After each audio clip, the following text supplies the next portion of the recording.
tree's out, the baubles are low, and now it's time to stay, not go. I think it is the perfect time of year to talk about something that people really struggle to grasp when it comes to your nutrition and your overall health. And honestly, I would say this is probably the most important factor when it comes to living a healthy life. In the same way, I think this is probably the most important factor when it comes to fat loss and maintaining a healthy weight. And I seriously don't see anywhere near enough people talking about this. And that thing that I want to talk about is something called diet pattern. Now, I wonder if you've even heard of the term diet pattern. It seems to me, particularly through working with new clients, that they've never even heard of the term. And I think that's amazing, given the fact that everyone seems to be professionals these days when it comes to not eating certain foods, seed oils, because they're inflammatory, or eating exclusively grass-fed products and having your raw honey.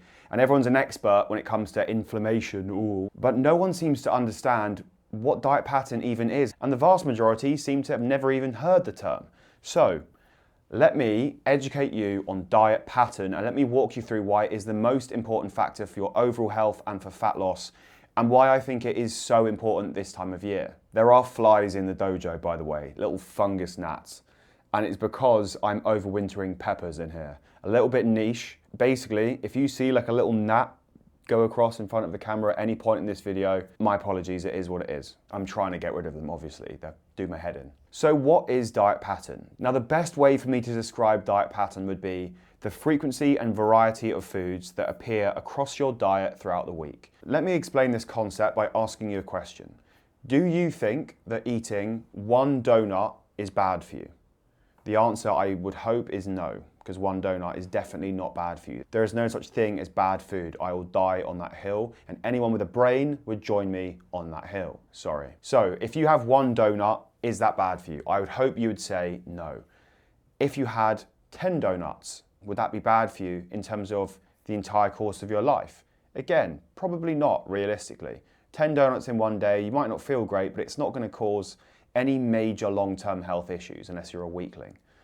Shouldn't have said that. But now, if I was to ask you, if you were to have 10 donuts a day for the rest of the year, you can imagine that would have a pretty severe outcome on your health. And this is because your overall diet pattern would be consumed by hypercalorific, fatty, sugary food, which we know when consumed in excess will cause you to gain weight, and you'll have issues of blood sugar and insulin potentially, and yada, yada, yada. Not a good idea to have 10 donuts every single day throughout the course of an entire year. Now, the reason why diet pattern is so important in this whole equation is because diet pattern tells us that if you have 3 donuts a week, let's say, if you spend the rest of your time that week 100% healthy, managing calories, eating super well, loads of good sources of protein, loads of fiber, loads of plant foods, you're being active and everything like that, diet pattern tells us that because your overall diet pattern is healthy, that you will be healthy in the long term. And this almost sounds too basic, but people just don't seem to grasp this online, right? It's like, oh my God, donuts contain seed oil and sugar. Don't eat them ever again. It's like, mate, use your brain. Take a step back for a minute. Have a think. It's gonna be okay. If you eat one donut, particularly a Krispy Kreme raspberry jam donut, you're gonna be just fine. You're gonna be better than you were beforehand, I would argue. They're flipping amazing, right? Back to the point. Your overall diet pattern would be 90% healthy to 10% unhealthy. Your next question might be, oh, well, you can't lose weight if you're eating bad food or sugary food. Yes, you can, buddy. You absolutely can. And loads of my clients do it. I've done it. Everyone can do it. All the research says you can do it. People that say you have to avoid sugar or carbohydrates or bad foods or fat or avoid anything, actually, in order to lose body fat and be healthy, can seriously shut up. They can go walkies. I don't care. They are full of absolute, total codswallop. Bringing that one back. Good word. So why is it that I'm sitting here saying that diet pattern is so important at Christmas time? Because if you want to enjoy some indulgent food over Christmas, myself, I'm incredibly partial to a mince pie. I even like to indulge in a Christmas imperial stout. 13%, unbelievably sugary, unbelievably calorie dense beer that is brewed with tons of sugar, as I said. And people would say, don't do that, don't have that. It's like, buddy, I'm having 1 or 2 cans over the course of the entire year. Use your head, buddy. Use your head. Understand diet pattern. Anyway, I'm getting sidetracked. End of the day, I'm quite tired. At Christmas time, you might want to indulge in a Yule log. Great choice, by the way. If you're going for Christmas pudding, you're dodgy. Yule log, way better. You might want to have a flipping massive roast dinner. You might have already had a huge Thanksgiving, for example. You very likely will be consuming a little bit more alcohol as well. And this is absolutely fine if you maintain a healthy diet pattern. And you can absolutely do this, whether it's on a weekly basis, a daily basis, or a monthly basis. If you know in the week, let's say in 2 weeks' time, it's going to be Christmas Day on the Wednesday, Christmas Eve, Christmas Day are definitely going to be quite big days. You're going to be drinking, probably. You're going to be eating a lot of food, probably. And indulging, right? And having a good time. If you, say, spend the other 5 days leading up to Christmas Day in a healthy way, eating well, ample protein, calories somewhat controlled, fiber going in really, really well, everything like that, those 2 days you can binge eat like a maniac. It's going to be absolutely fine. And I would argue actually that if you spent the whole month somewhat healthily, you have even less of a concern, right? You really, really do, okay? It's 2 days out of the flipping year, relax. So that's one example. But if you're like me, you probably like to indulge every day. I love a mince pie every day. Why would I not have a mince pie every day at Christmas time? It would be unhealthy of me to avoid mince pies, given the degree that I love them, particularly at this time of year. I also occasionally, if I can get my hands on them at other times of year, might also indulge then. Yeah, they're very hard to get your hands on when it's not Christmas time. But if you like a few mince pies on the entire lead up to Christmas, then good for you. And the way you navigate that is go, right, well, what's my day gonna look like, okay? So going, right, if I want a mince pie, how do I ensure I have it? So if it's a mince pie and you want to have one at the end of your day after a long day's work, or two maybe, go onto MyFitnessPal, go onto Chronometer, go onto my app, wherever you're logging your calories, and proactively log the mince pie before you actually eat it. So do it the day before or in the morning.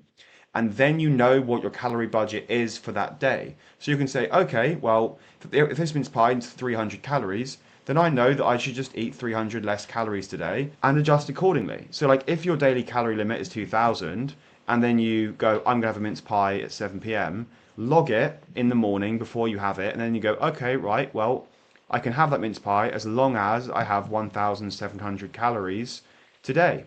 I then have the availability to do so and still stick to my weight loss goal. I can spend 80% of my time today eating really well. I can prioritize good whole protein sources, lean meats, lean protein sources, plant protein sources, peas, beans, lentils, chickpeas, etc., with fiber in.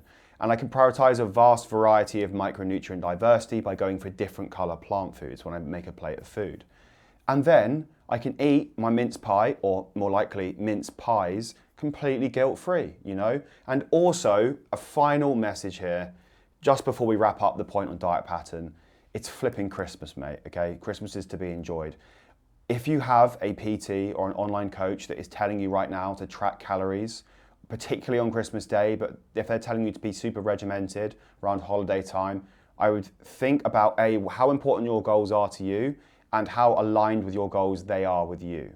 Because if you just want to lose weight over a very long period of time, let's say you're with them for the next 6 months, then they should understand that the next few weeks are insignificant in the long term, okay? And actually enjoying yourself and enjoying foods and being relaxed about your nutrition intake during the holidays is the most flipping important thing there is, because if you do it too regimented, you're gonna burn out, you're not gonna enjoy yourself, and you're not enjoying Christmas, man. I mean, you've gotta flipping eat. You've gotta enjoy the mince pies, you've gotta enjoy roast dinner. I think you get the gist. So in terms of diet pattern, what diet pattern allows you to do is make sure that you do both. Diet pattern allows you to eat bad foods that you might enjoy, donuts, yum-yums, mince pies, Yule log, Mackey's, McDonald's, if you call it that.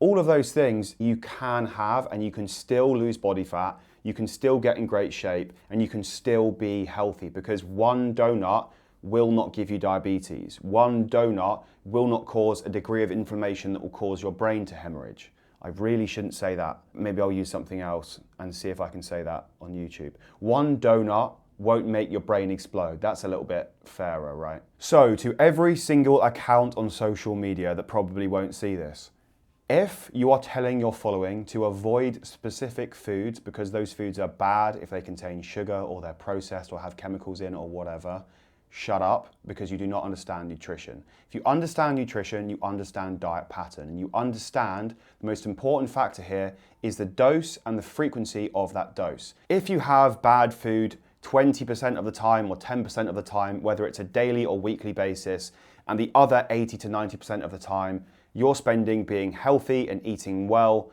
you are still an incredibly healthy individual. And I would go even further to say you are healthier than somebody that completely avoids those foods because you're still enjoying those foods guilt-free, okay? If you've come from a place where you've struggled with this, and so many of my new clients have this kind of yo-yo extreme approach of avoiding sugary foods or carbs or whatever, drop me a DM, drop me an email. All my details are in the link below. If you want to book in for a chat with myself, I don't charge a penny. It's in the description as well, and I'm more than happy to chat with you about that.